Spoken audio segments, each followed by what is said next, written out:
leaders of the Economic Community of West African States, also known as ECOWAS, have met to discuss the political situation in Mali. ECOWAS leaders have suspended Mali from the regional bloc in response to the second takeover by the junta led by Colonel Assimi Goita. The West African leaders have also demanded that a new civilian prime minister be picked immediately. CGTN's Nabil Ahmed Rufai reports from Accra. The West African leaders arrived in Ghana's capital, Accra, on Sunday for the extraordinary summit to discuss the political crisis in Mali. We must critically examine the dynamics of the current situation and make informed decisions. I'm thus using this opportunity to reiterate, on behalf of ECOWAS, our continued commitment to the peaceful transition in Mali with a basic goal of restoring democratic government and working for the stability of Mali and of our region. This emergency summit became crucial after the military in Mali took over power for the second time within 9 months. The junta, headed by Colonel Assimi Goita, who now holds himself as the transitional president of the West African country, led both coups. Leaders of the regional bloc say it is in breach of the transitional agreement process laid down last year after the first coup. The ECOWAS leaders were held up in the meeting for more than 4 hours. The discussions did not conclude on the immediate reimposition of economic sanctions against Mali. But the leaders have suspended Mali from the ECOWAS bloc and say they will continue to work with the country until it returns to democratic rule. One of the decisions of the heads of state is that they should ensure that in the next few days there is a civilian prime minister who will form a government, a transitional government, for the rest of the period. As you're aware, we have only about 8 months left. There has not been any reaction to the decisions by ECOWAS from Mali's junta leader, Colonel Assimi Goita, who also attended the summit. But he has pledged to ensure that elections are held in February next year to restore the country to democratic governance. Nabil Ahmed Rufai, CGTN, Accra, Ghana. Well, let's get more on this developing situation, and I'm joined by Fahiraman Rodriguez Kone, a senior researcher of the Sahel team at the Institute for Security Studies in Bamako. And CGTN's Kirum Chala is joining us from Addis Ababa in Ethiopia. Fahiraman, let me start off with you because I want to get a glimpse of what the situation is on the ground and what has been the reaction to the ECOWAS suspension. Well, the situation is still calm, and the decision has been released yesterday evening in the night, and there was not so much political reaction for the time being. But on my point of view, it will not create big contestation among the political class.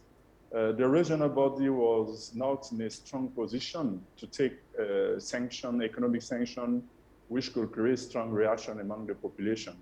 And the decision to suspend Mali to the regional institution is quite a symbolic one and will not have this reaction among the population. And also the regional body also reaffirms its support to accompany the transition process and also urge the international partner to do so. It means that they finally quite accept the current situation. All right, Giro, let me hear from you at the African Union, though. What are you hearing from the African Union? Although ECOWAS has announced Mali's suspension from the regional body, no sanctions have been imposed. What are you hearing? Beatrice, the African Union officials have told us that they support the decision made by ECOWAS, believing the fact that unconstitutional change of government is absolutely unacceptable in this continent. As you know, the African Union Charter on Democracy, Election and Governance seriously puts the situation as intolerable. The tolerance is not going to be there, and the African Union is also perhaps contemplating to take same measure of banning Mali from its membership. If you remember, in October last year, Mali's suspension because of same situation of coup d'etat has been lifted, and yet another day and another year we are in the same circle of situation. So the African Union is absolutely not happy with the situation in Mali, but it wants to work with the country, as ECOWAS nations have said, to resolve the situation. Fahiraman, so what happens next now? What's your take on Mali's political future? To my point of view, the junta is known, I can say, is in a quite good position, and still now they're trying to reorganize the governance structure by attending a civilian prime minister. But the next situation will quietly depend on the internal political process and also the reaction of other international partners such as France and the UN. The president, French president yesterday in an interview just said that they could remove the forces on the ground, which is a big security challenge for Mali. So there are security challenges, but also political challenges to go with this transition to election, but things should be prioritized by focusing on a specific election like a presidential or legislative election.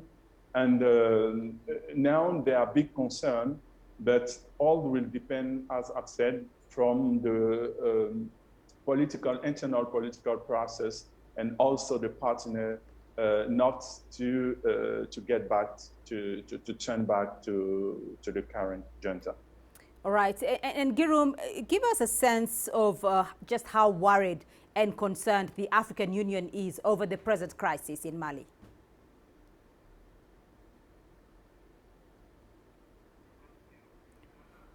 Well, Girum Chala there, thank you for that update. We seem to have a technical hitch with Addis Ababa. Girum Chala joining us from Addis Ababa, and Fahiraman Rodriguez Kone joining us there from Bamako. To you both, thank you.